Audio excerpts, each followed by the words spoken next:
प्रेक्षकांना नमस्कार. मी रितेश वाजपेयी बघत आहात महाराष्ट्र 9 मराठी न्यूज. यावेळेला दीपक केसरकर सर आपल्या सोबत आहेत, शिक्षण मंत्री राहिलेत. सर आपण जाणून घेऊ, सर आपण मला सांगा की सहली रद्द करण्याचं परिपत्रक निघालेलं आहे, हा कितपत उचित असं वाटतं आपल्याला? हे खरं तर अयोग्य आहे.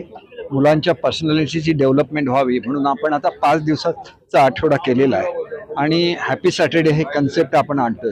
त्या दिवशी त्यांनी वेगवेगळ्या मार्केटला भेट द्याव्या, बँकांना भेटी द्याव्या, सहली कराव्या, स्पोर्ट्समध्ये भाग घ्यावा, स्काउट अँड गाईड करावा आणि आम्ही जो नवीन विषय शेतीचा आणलेला आहे त्याच्यामध्ये त्यांनी काम करावं अशी अपेक्षा आहे.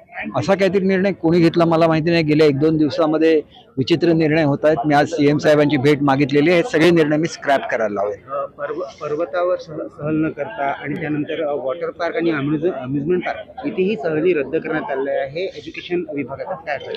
नाही, एक गोष्ट अशी आहे की काही वेळेला काही जी डेंजरस स्थळं असतात तिथं न जाणं इथपर्यंत ठीक आहे, पण सहली सरसकट रद्द होऊ शकत नाही. यावर समोर काय तोडगा आपण काढण्याची तयारी आहे? नाही, बघा, जे काही चुकीचे निर्णय झालेले असतील, एकतर मंत्रिमंडळ अस्तित्वात नाही आहे आणि त्याच्यामुळे प्रशासकीय स्तरावर असे निर्णय होत असतील आणि कदाचित मुख्यमंत्री महोदयांना खूप कामं असतात, एखाद्या वेळेला सही घेतली असेल तर मी मुख्यमंत्री महोदयांच्या निदर्शनाला आणून हे सगळं रद्द करायला लावेल.